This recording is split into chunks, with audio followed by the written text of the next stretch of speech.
पर्वतीय राज्य के गठन के लिए कई शहादतों के बाद जनभावनाओं को देखते हुए केंद्र सरकार ने 9 नवंबर सन 2000 में पहाड़ी राज्य उत्तराखंड का गठन किया। उत्तराखंड राज्य आंदोलन में मातृशक्ति के योगदान को भी भुलाया नहीं जा सकता है। पहाड़ों से लेकर मैदानी क्षेत्रों तक उत्तराखंड राज्य आंदोलन के दौरान उत्तराखंड के लोगों ने कई यातनाएं सही, दर्जनों लोगों ने अपनी शहादतें दी। मसूरी गोलीकांड, खटीमा गोलीकांड, बाटाघाट कांड के बाद मुजफ्फरनगर कांड, श्री यंत्र टापू कांड की खबर पूरे विश्व में आग की तरह फैल गई और पृथक उत्तराखंड राज्य की मांग कर रहे निहत्थे आंदोलनकारियों पर पुलिस की बर्बरता इतिहास के पन्नों में काले अध्याय के रूप में दर्ज हो गए।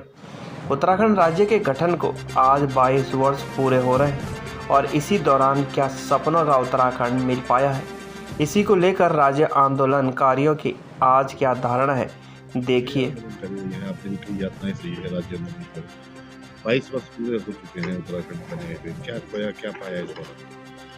उत्तराखंड राज्य बनने के बाद जो आज पूरे उत्तराखंड में दिख रहा है और बड़ी बड़ी घटनाएं हैं भ्रष्टाचार की उत्तराखंड में लगातार बढ़ती जा रही हैं। चाहे हाकम सिंह कांड हो, चाहे अंकिता प्रकरण हो, चाहे भूमाफियों के सवाल पर हो, उत्तराखंड में पाया तो कुछ नहीं है, पर खोया है उत्तराखंड राज्य ने। और जो इस राज्य के उत्तराखंडी हैं, जिनके अंदर उत्तराखंडियत की शेष बचा हुआ है, वो आज भी सड़कों पर संघर्ष कर रहे हैं। और उत्तराखंड राज्य मिलने के बाद जो यहाँ की हकीकत है, ज़मीनी हकीकत से आप दो चार नहीं कर सकते हैं। वो तमाम पब्लिक को दिख रहा है। पूरे राज्य के रहने वाले सरकारी और कर्मचारी और अधिकारी नेताओं ने जो खुले आम करके जो भ्रष्टाचार की छूट चल रही है, उससे ये प्रतीत होता है कि 22 सालों में राज्य जो है गर्त की तरफ हो गया। किस अवधारणा से उत्तराखंड राज्य की लड़ाई में छात्र, मजदूर, नौजवान, किसान, छात्रों का एक ही ये सवाल था कि जल, जंगल, जमीन के सवाल पर उत्तराखंड को सुरक्षित किया जाए, यहाँ की वन संपदा बची रहे, यहाँ की जल संपदा बची रहे, यहाँ के लोगों बेरोजगारों को रोजगार मिले, छात्रों को काम मिले, पढ़ाई अच्छी शिक्षा मिले। इस सवाल पर ही ये राज्य का गठन किया गया था। परंतु दुर्भाग्य की बात है कि इन तमाम मुद्दों को दरकिनार करते हुए उत्तराखंड एक भूमाफियों का अड्डा बन चुका है, भ्रष्टाचारियों का अड्डा बन चुका है। उसमें सरकार की नीतियां नहीं बन पाई। भाजपा और कांग्रेस लगातार सत्ता में रहे। इस राज्य के बनने के बाद भाजपा बारी बारी से सरकार में आते जाते रहे। इस उत्तराखंड का ऐसा इतिहास बना दिया कि 10 मुख्यमंत्री भाजपा दे गई, 10 मुख्यमंत्री कांग्रेस दे गई, परंतु जो मुख्य मुद्दे थे उनको सरकारों ने कहीं भी छुआ नहीं। और विकास के मुद्दों पे तो कोई भी सरकार, दोनों, चाहे भाजपा रही हो चाहे कांग्रेस रही हो, दोनों ने इस बारी बारी से उत्तराखंड को छला है, इस उत्तराखंड को ठगा है। यहाँ के बेरोजगारों के साथ अन्याय हुआ है, यहाँ के आंदोलनकारियों के साथ अन्याय हुआ है, यहाँ की महिलाओं के साथ अत्याचार हुआ है। और लगातार आप देख रहे हैं कि अंकिता हत्याकांड के बाद सरकार उस पर फिर चुप्पी साध गई है। भू माफियाओं का अड्डा बन चुका है उत्तराखंड और भ्रष्टाचारियों का अड्डा बन चुका है उत्तराखंड। उस समय का मंजर तो आज 94 के इतिहास को अगर हम दोहराएंगे तो बहुत सारे लोग बुजुर्ग हो गए, बहुत सारे आंदोलनकारी मर गए, लेकिन मुद्दे आज भी जिंदा हैं। उन सवालों पे आने वाले समय में जो युवा बेरोजगार हैं, उनसे हमारा कहना यह है कि उत्तराखंड के उस इतिहास को दोबारा तो नहीं दोहराया जा सकता है।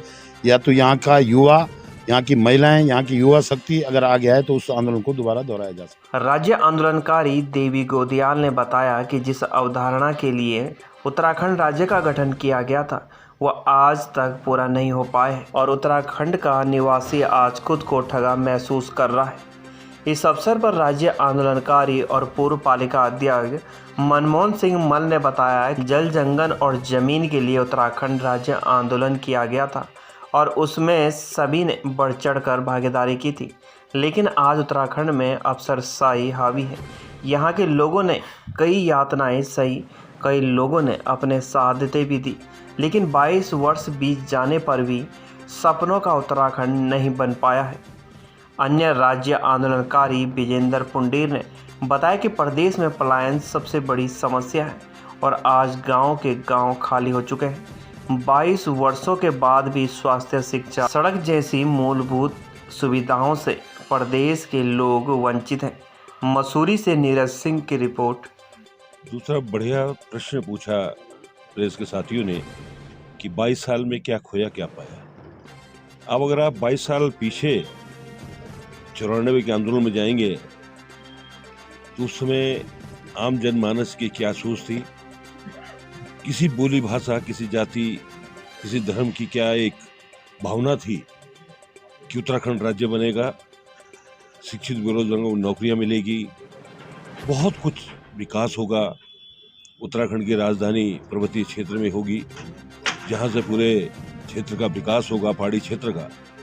लेकिन कहीं पर भी सरकारें चाहे किसी की भी आई हो, और आज जो विगत 10 वर्षों से एक पार्टी की सरकार है, मैं उन्हीं से पूछना चाहता हूं कि आपने जो है अपने 10 साल के, 12 साल के, 14 साल के टेन्योर में आपने उत्तराखंड के उन तमाम जो लोगों की, मातृशक्ति की, छात्रों की, शिक्षित बेरोजगारों की, आम जनमानस की जो भावना थी, जो एक सोच थी कि कैसा हमारा राज्य बनेगा, उस राज्य के प्रति आज किसकी जवाबदेही है? सबसे बड़ी बात तो ये है।